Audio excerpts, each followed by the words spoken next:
आज আমি বানাবো চিকেনের অপূর্ব একটি রেসিপি চিকেন ভর্তা। চলুন বানাই। টুসিস লাইফস্টাইলে আমার প্রিয় দর্শকদের অনেক অনেক স্বাগত। আজ আমি বানাবো চিকেন ভর্তা। চিকেন ভর্তা বানাবার জন্য এখানে আমি বোনলেস চিকেন পরিষ্কার করে নিয়ে নিয়েছি। এখানে আমি জল দিয়ে নিয়েছি, তাতে আমি একটু তেল নিয়েছি আর একটু পরিমাণ মতো নুন দিয়ে দেব। এবার এটাকে 10 মিনিট ধরে আমি একটু সিদ্ধ করে নেব। 10-15 মিনিট মাংসটা সিদ্ধ করার পর দেখুন চিকেনটা একদমই সিদ্ধ হয়ে গেছে। এবার আমি ফ্লেমটাকে বন্ধ করে চিকেনের পিসগুলোকে আলাদাভাবে তুলে নেব আর এই চিকেনের যে সিদ্ধ করা জলটাকে আলাদাভাবে রেখে দেব। চিকেনটাকে ঠান্ডা করে এইভাবে কুচি করে নিয়েছি। অপর দিকে আমি একটা কড়াইতে সাদা তেল নিয়ে নিয়েছি। এই সাদা তেলের মধ্যে এখানে প্রথমে দারচিনি, লবঙ্গ, এলাইচি প্রথমে দিয়ে দেব। একটু ভাজা ভাজা করে নেব।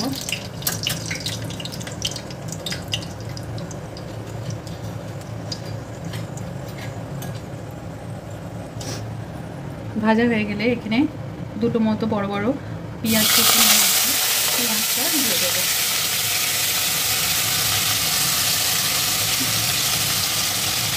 এবার পেঁয়াজটাকে একটু লাল লাল করে ভেজে নেব। পেঁয়াজটা এরকম ব্রাউন কালার চলে এলে এতে দিয়ে দেবো 2 চামচ মতো কাশ্মীরি লঙ্কা গুঁড়ো আর দিয়ে দেব 1 চামচের একটু কম গোলমরিচ গুঁড়ো, 1 চামচের মতো ধনে গুঁড়ো, 1 চামচের মতো জিরে গুঁড়ো আর 1 চামচের মতো হলুদ গুঁড়ো। এবার এই সমস্ত জিনিসটাকে ভালোভাবে একটু কষিয়ে নেব।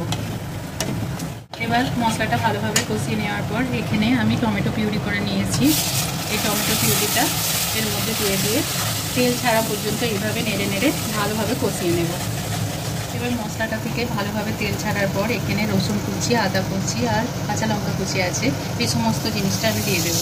দিয়ে ভালোভাবে এর সাথে মিশিয়ে নেব। তার সাথে এখানে চিকেনগুলো যেগুলো কুচিয়ে রেখেছিলাম সেগুলোও দিয়ে দেবো।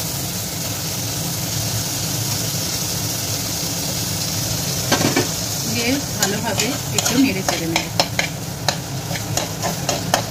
এখানে আলমন্ড, কাজু বাদাম আর চারমগজ ভালোভাবে কিছুক্ষণ ভিজিয়ে রেখে সেটাকে মিক্সিতে বেটে নিয়ে চিকেনের এই পর্যায়ে আমি এটা দিয়ে দেবো।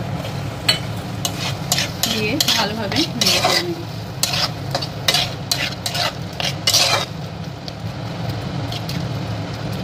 এর সাথে একটু গরম মশলাগুলো দিয়ে দেবো। দিয়ে ভালোভাবে একটু এর সাথে কষিয়ে নেব। চিকেনটা সিদ্ধ করার সময় চিকেনের সিদ্ধ করা জলে নুন আছে, তাতেও পরিমাণ মতো আমি এখানে সেটার ব্যালেন্স অনুযায়ী নুন দিয়ে দিলাম। দিয়ে একটু ভালোভাবে নেড়ে চেড়ে চিকেন সিদ্ধ করা জলটা আমি এই পর্যায়ে দিয়ে দেবো। দিয়ে 5 মিনিট ভালোভাবে এটাকে সিদ্ধ করে নেব।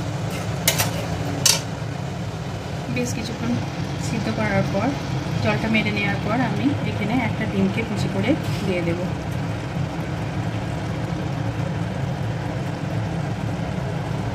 ডিমটা দেওয়ার পর ভালোভাবে নেড়ে নেব। এতে একটা ক্রিমি টেক্সচার তৈরি হবে। এইভাবে একটু ভালোভাবে মিশিয়ে নেব এর সাথে।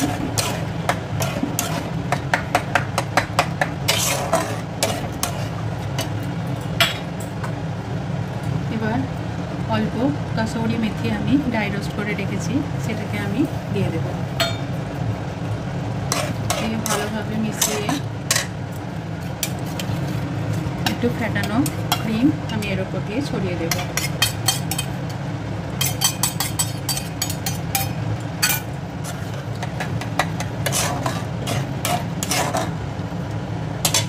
এবার আমি ফ্লেমটাকে বন্ধ করে দেব আর কিছুক্ষণের জন্য এটাকে চাপা দিয়ে রেখে দেবো। টেস্টি চিকেন ভর্তা আমার রেডি। আমি একটা পাত্রে এটাকে নিয়ে নিয়েছি। এটা পরিবেশনের জন্য একদম প্রস্তুত। এবার আমি একটু এটাকে ডেকোরেট করে দেবো সিদ্ধ ডিমের সাথে। দেখুন দেখতে কতটা সুন্দর লাগছে। এটা খেতে খুবই টেস্টি হয়। এটা রুটি পরোটার সঙ্গে খেতে খুবই অপূর্ব লাগে, তবে বেশি ভালো লাগে রুটির সাথে। অবশ্যই জানাবেন রেসিপিটি কেমন লাগলো। আমার এই চিকেন ভর্তা রেসিপিটি যদি আপনাদের ভালো লেগে থাকে আমার চ্যানেলটিকে সাবস্ক্রাইব করবেন, আমার ভিডিওগুলো শেয়ার করবেন। ধন্যবাদ।